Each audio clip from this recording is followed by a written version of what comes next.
This story is titled, My Parents Put Me $93,000 in Debt to Fund Their Golden Boy Lifestyle. So I took action and now they're broke and begging for forgiveness. Hey everyone, before we jump into today's video, I need your help. We've noticed the channel is losing some traction, and subscribing is one of the best ways you can support us. It's quick, free, and it helps us keep bringing you awesome content. Your support means the world. Let's keep this channel growing together. Thanks so much. Now let's start the video. Hey, I'm Ryan, 29, based in Chicago. I've been working as a creative director at a tech company for a while now, and life is decent. Not perfect, but decent. My job pays well. I live in a killer apartment downtown, and I've got a solid group of friends.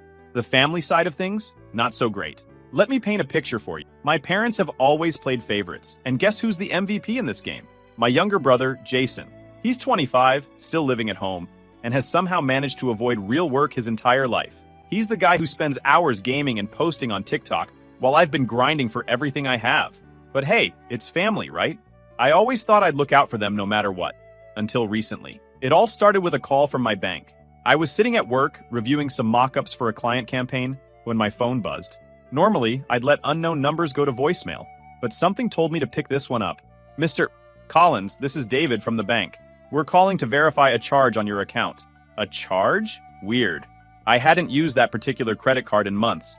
It's my just-in-case card that I keep for emergencies. My heart dropped a little. What charge? We noticed a transaction for $50,000 to a travel agency. Was this authorized by you? $50,000. My brain froze for a second. Number. Definitely not.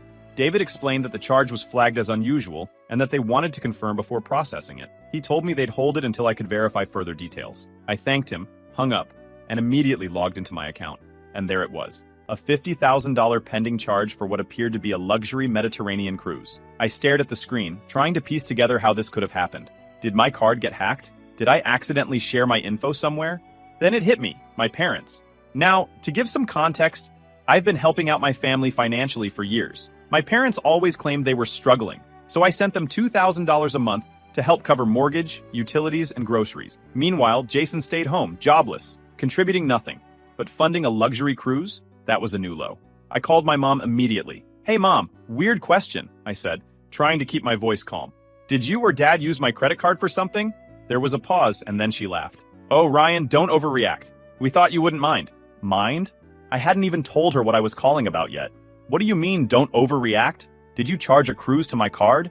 Well, yes, she said, as casually as if I'd asked her if she picked up milk at the store. It's for Jason's birthday. He's been so stressed lately, and we wanted to give him a little break. Jason? Stressed? The guy who plays Call of Duty for 10 hours straight? Mom, that's not a little break. That's 50 grand, I snapped. She sighed. Ryan, you're doing so well at work. We figured you wouldn't mind helping out your brother. It's family, after all. Helping out? Helping out is lending someone $20 for gas, not dropping $50,000 on a vacation I didn't even know about. You didn't even ask me, I said. Do you realize how illegal this is? You can't just take my credit card and use it like it's Monopoly money. Oh, don't be so dramatic, she said, brushing me off. It's just money. You'll make it back in no time. Besides, Jason was so excited. He even said he'd bring you a souvenir. I was floored. A souvenir? As if a keychain from Santorini would make up for this blatant theft. I couldn't even respond at first. My mom was talking about this like it was a normal, everyday thing. Like she had a right to my money because I happened to make more than Jason. Mom, I finally said, my voice shaking with anger. This isn't okay. I'm reporting the charge. She scoffed. You wouldn't do that to your own family. Watch me. I hung up before she could say anything else. My hands were shaking as I dialed Jason's number. Hey bro, what's up? Jason answered, his voice cheerful. What's up? Are you serious? I said. Explain why my credit card funded your Mediterranean cruise. Jason laughed. Oh, that. Yeah, Mom said it'd be fine. She said you wouldn't mind since you're loaded. Loaded? I work my ass off to afford my life. It's not like I have wads of cash lying around for him to blow. Jason, this isn't fine. It's theft. You stole $50,000 from me. Stole? Bro, relax. We're family. It's not a big deal. You'll be fine.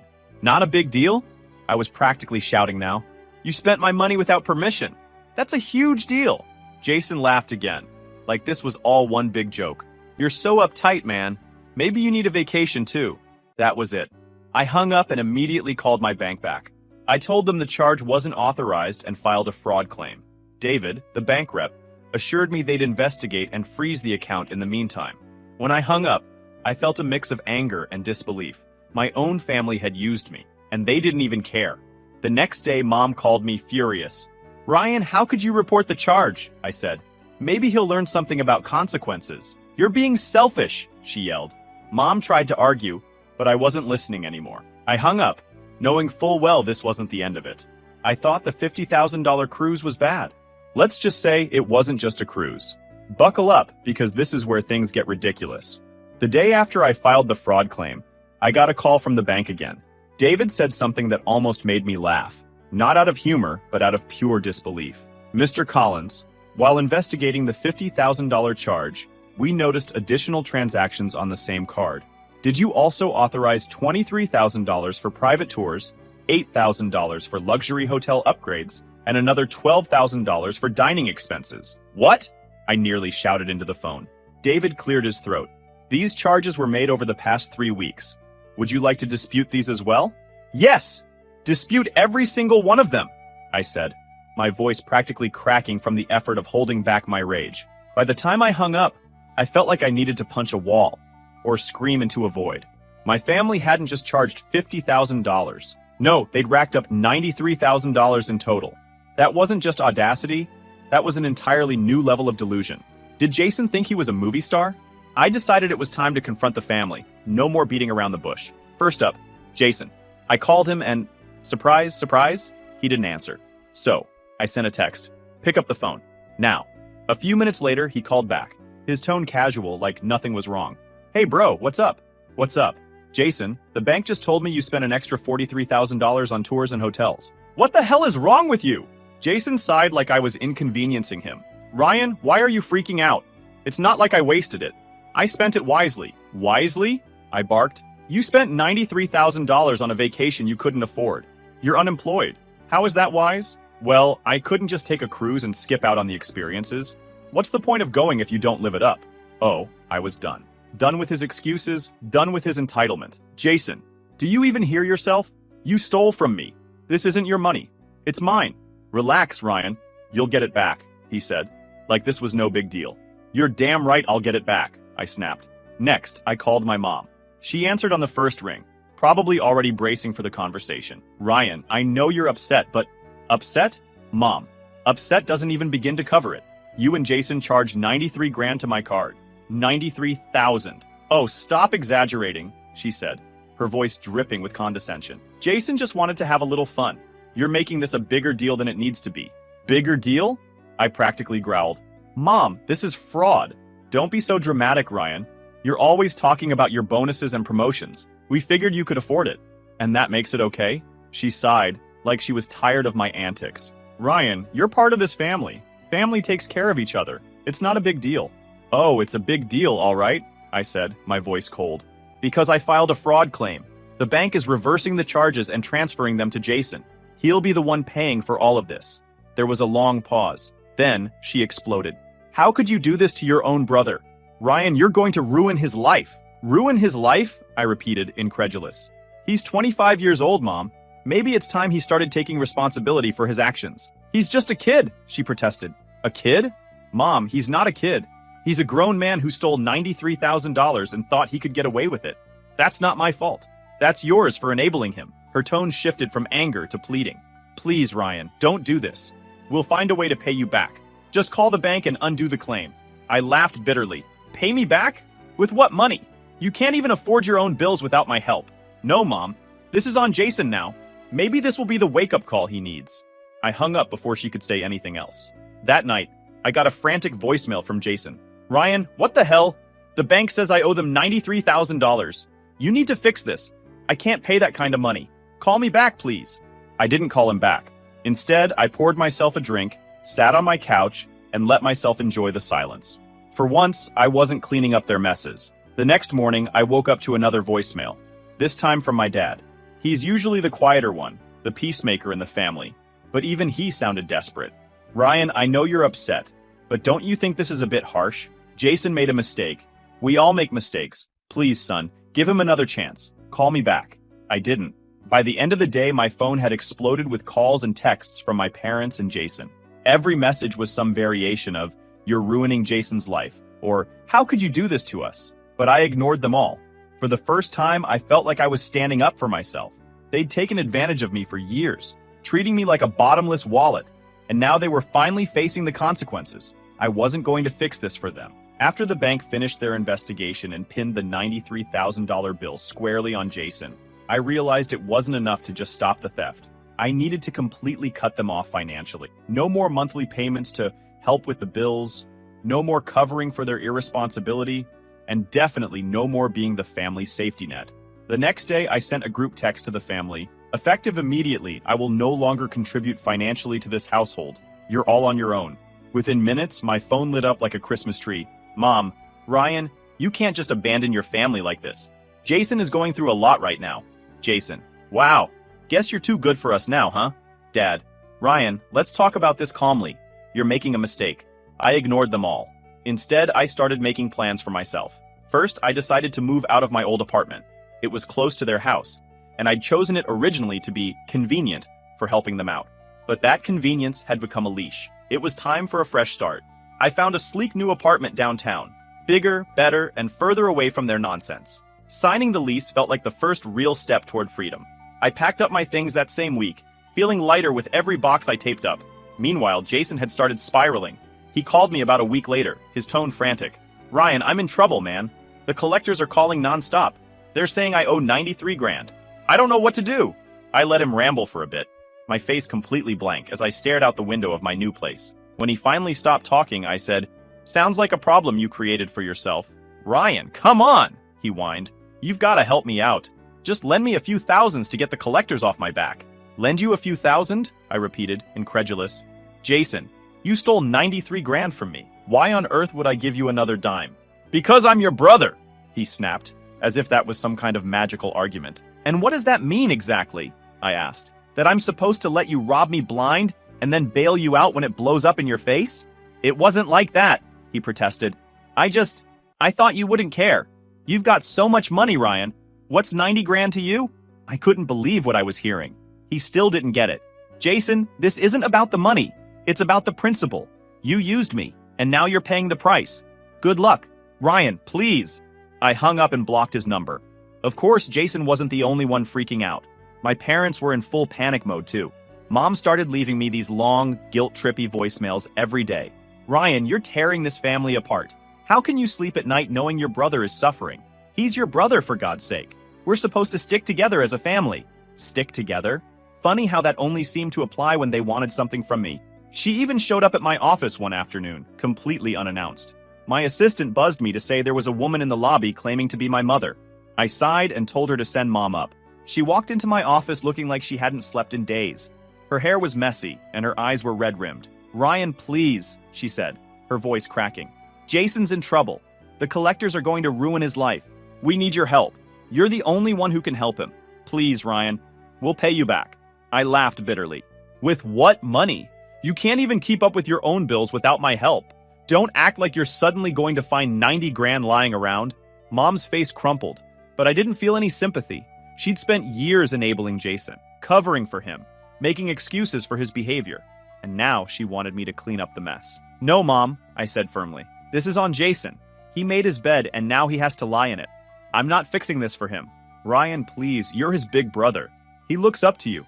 "No, Mom," I interrupted. "He doesn't look up to me. He takes advantage of me. And so do you. That ends now." I knew I'd done the right thing. Cutting them off wasn't easy, but it was necessary. They'd taken me for granted for too long, and I wasn't going to let it continue. Of course, they didn't see it that way. Over the next week, my phone continued to blow up with calls and texts. They tried every trick in the book, guilt, anger, flattery, to get me to change my mind. "Ryan, we're your parents. Don't we deserve your support? Bro, I'll pay you back eventually. Just give me some time." I ignored every single message. I was done. I expected Jason's life to start crumbling after the fraud claim went through, but I underestimated just how quickly things would spiral out of control for him. Watching it happen was like seeing a slow-motion car crash. Messy, avoidable, and entirely his fault. The first sign of trouble was when Mom called me, panicking. "Ryan, did you know Jason's been getting calls from debt collectors?" she asked, as if this were breaking news. Of course I know, I said, trying to keep my voice calm. That's what happens when you rack up $93,000 you can't pay back. The collectors are doing their job. Ryan, you don't understand, Mom said, her tone almost pleading. They're calling nonstop, threatening legal action. He's terrified. I snorted. Terrified? Good. Maybe he'll finally learn something. Mom was silent for a moment, but I could feel her seething through the phone. You're being unreasonable, she said finally. Jason's not a bad person. He just made a mistake. A mistake? I repeated, incredulous. Mom, it's a choice, and he's going to have to live with it. I hung up before she could argue further. Jason, on the other hand, wasn't as quiet as Mom. Since I'd blocked his number, he resorted to calling from unknown numbers, messaging me on social media, and even emailing me. I ignored it all until one day, out of sheer curiosity, I opened one of his emails. The subject line read, "Please help me, Ryan." In the email, he rambled about how the collectors were threatening to take legal action, how he couldn't sleep at night, and how he was so sorry for what he did. But the part that really stood out was this gem. I know I messed up, but you're my big brother. Isn't it your job to help me when I'm in trouble? I stared at the screen, baffled by his audacity. My job? My job was to fix his mess? Where was that written? Last I checked, my job was to live my own life, and not act as Jason's personal bailout fund. Still, I decided to respond. Not out of sympathy, but because I wanted to set the record straight. Jason, you're not in trouble because of me. You're in trouble because of your own choices. I didn't tell you to steal my card. I didn't tell you to spend 70 grand, and I'm definitely not going to pay for it now. Stop blaming other people for your mistakes. It's time to grow up. I hit send and blocked his email address. Around this time, Jason finally got a job. I heard about it from Mom, who called me in tears, saying, Jason's working at a diner. Can you believe that?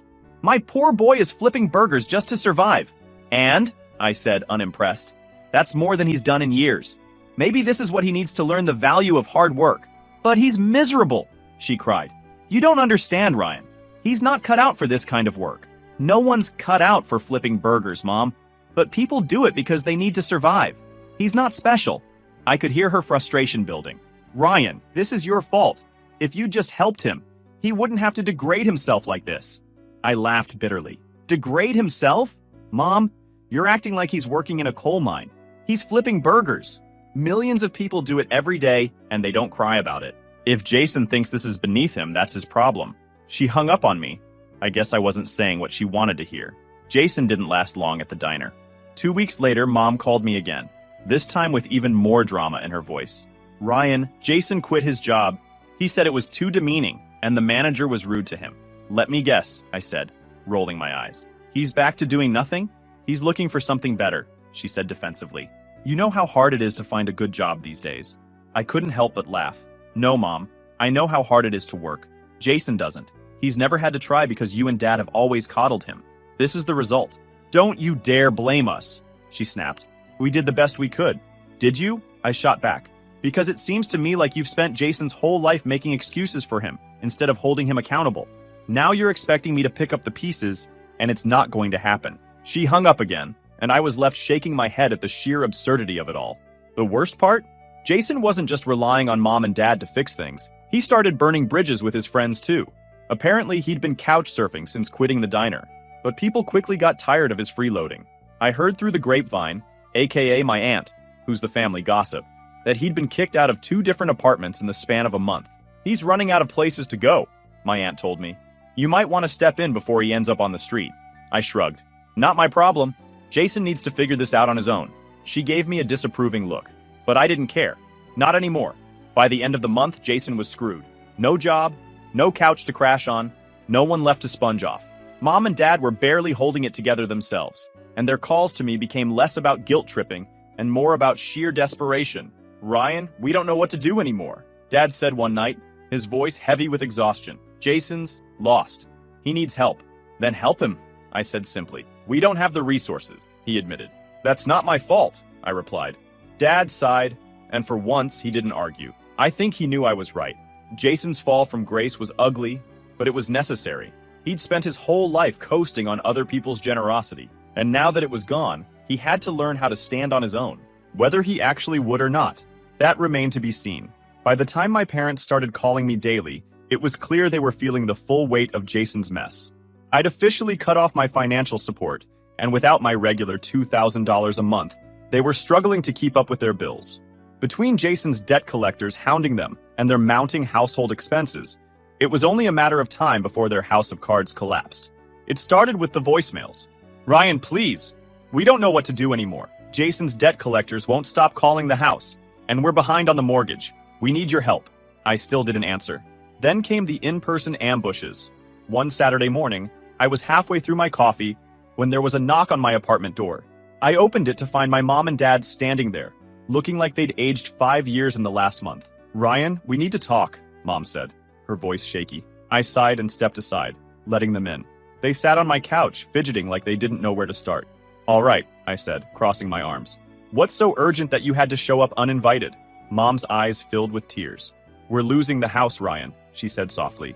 "We've missed 2 mortgage payments, and if we don't pay by the end of the month, they'll foreclose on us."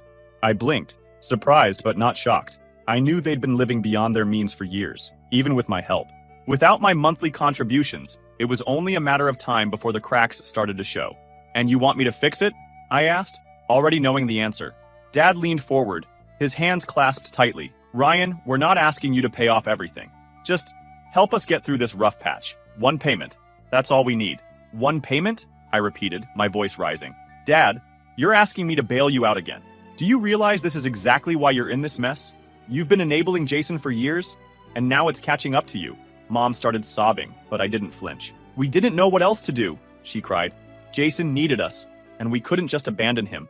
And now you're expecting me to do what you couldn't, abandon my own financial stability to save someone who doesn't even want to save himself," I said coldly. Dad sighed, rubbing his temples. "Ryan, we made mistakes. We know that. But this is our home. You grew up there. Doesn't that mean anything to you?" "It does," I admitted. "But it doesn't mean enough for me to throw away my future. You had years to make better choices, and you didn't. I'm not cleaning up your mess." Mom tried one last time. "Please, Ryan. We've always supported you." I held up a hand, cutting her off. "Stop right there. The only reason I've been able to get where I am today is because I stopped depending on you a long time ago. You didn't support me, I supported you, and I'm done." The silence was deafening. They looked at me like I'd just slapped them, but I didn't care. I was done feeling guilty for standing up for myself. A few weeks later, I got a call from my aunt, the unofficial family gossip. "Ryan, did you hear about your parents?" she asked, her voice dripping with concern. "No, what happened?" I asked, already bracing for bad news. "They sold the house," she said. "Apparently, they couldn't keep up with the payments after you stopped helping. They're moving into a small apartment near downtown." I felt a pang of guilt, but it quickly faded. Selling the house was probably the best decision they'd made in years. It was a consequence they couldn't escape, and maybe it would finally force them to reevaluate their priorities. "What about Jason?" I asked, curious. My aunt sighed. "Oh, he's still a mess. None of his friends want to deal with him for more than a few days, and your parents can't afford to support him anymore." "Good," I said simply. A few days later, I got a text from Mom. It was short and to the point. "We've moved into the apartment. It's not much, but it's all we can afford now. I hope you're happy." I didn't reply. Meanwhile, Jason's life continued to spiral. Word got back to me through a mutual friend that he'd tried to get another job but quit after a week because it was too stressful. Apparently, he thought the collectors would eventually give up if he just ignored them long enough. I heard through the same friend that Jason had burned through most of his social connections. No one wanted to put up with him for long. His entitled attitude didn't exactly win him any sympathy points, and he was quickly running out of places to go. At one point, he even tried crashing at a distant cousin's house, but they kicked him out after 2 days when they caught him ordering food delivery on their account. Classic Jason. As for my parents, the reality of their new living situation started to set in. They went from a comfortable suburban home to a cramped 2-bedroom apartment in a rundown part of town. Dad had to pick up a part-time job to make ends meet, and Mom, who hadn't worked in decades, was struggling to adjust to their new budget. Every now and then, I'd get updates from my aunt about how they were doing. "Your dad's been talking about looking for a better job," she said once. "And your mom's been learning to coupon. Can you believe that?" I couldn't help but laugh. "Maybe it'll be good for them," I said. "They've spent too long living in denial. This might be what they need to finally change." Update: my entitled brother Jason didn't pay the collectors, and things went downhill fast. Hey everyone, it's been a while since my last post, and a lot has happened since I cut off my freeloading family. If you've read my earlier posts, you know the deal.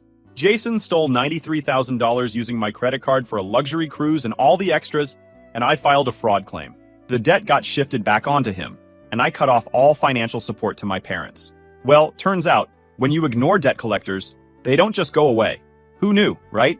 A few months after the fraud claim went through, Jason's brilliant strategy of, if I ignore it, it'll disappear, finally blew up in his face. The collectors escalated things and took him to court. My cousin Sam, the unofficial family reporter, texted me about it. Jason's being sued. He's losing it. Collectors are going after everything. At first, I wasn't going to get involved, but curiosity got the better of me. I showed up at court that day, sat in the back, and watched as Jason tried to squirm his way out of it. The collector's lawyer was ruthless, laying out every charge Jason racked up with my stolen card. Jason tried every excuse in the book. I didn't know it was real. I was gonna pay it back. And my personal favorite, it's not my fault. Honestly, I half expected him to blame the dog for the charges. The judge wasn't buying any of it. Mr. Collins, you've ignored every opportunity to resolve this issue, and the evidence is clear, the judge said. You are liable for the full amount of $93,000, plus court fee. If you cannot pay, the collectors are authorized to pursue wage garnishment and asset seizure. Jason turned ghost white. He started stammering about how he didn't have anything and wasn't trying to avoid it, but the judge just sighed and moved on to the next case. It was oddly satisfying to watch Jason face the reality of his actions. After the court ruling, the collectors wasted no time. Jason's wages, what little he made from his part-time job at a warehouse, started getting garnished immediately. Mom called me about a week later, full of righteous indignation. Ryan, how could you let this happen to your brother? She demanded. Let this happen? I said, trying not to laugh. Mom, did you think there wouldn't be consequences? He's barely making enough to eat, she whined. And? I shot back. Maybe it's time he started taking life seriously. Wage garnishment sucks, but maybe it'll teach him not to spend money he doesn't have. She cried, of course. Mom loves to play the victim when things don't go her way. But I didn't budge. A few weeks after the wage garnishment started, Jason's life spiraled even further. Sam called me again, barely able to contain her laughter. Guess what? She said. Jason's car just got repossessed. They towed it right out of his job's parking lot. I almost choked on my drink. Are you serious? Dead serious, she said. Apparently, he missed a few payments, and with the collectors going after him, the dealership wasn't taking any chances. He had to take the bus home. The mental image of Jason, who always acted like he was too good for public transportation, sitting on a crowded bus, was priceless. Jason is still working at the warehouse, but between the wage garnishments and his lack of financial literacy, he's barely scraping by. Last I heard, he's saving up for a beat-up car but hasn't made much progress. Mom and Dad are adjusting to their new reality, but they've stopped asking me for money, so I guess they've finally learned I'm not their personal ATM anymore. Sometimes people need to face the full weight of their consequences to grow. Jason might still be in denial, but my parents seem to be getting it, slowly but surely. Some people learn from books, others learn the hard way. Jason? He's still trying to figure out how to spell consequences, but hey, at least it's not my problem anymore. To anyone dealing with a family like mine, stand your ground. It's not your job to fix their messes, and you don't owe them your sanity. Set boundaries, stick to them, and don't let the guilt get to you.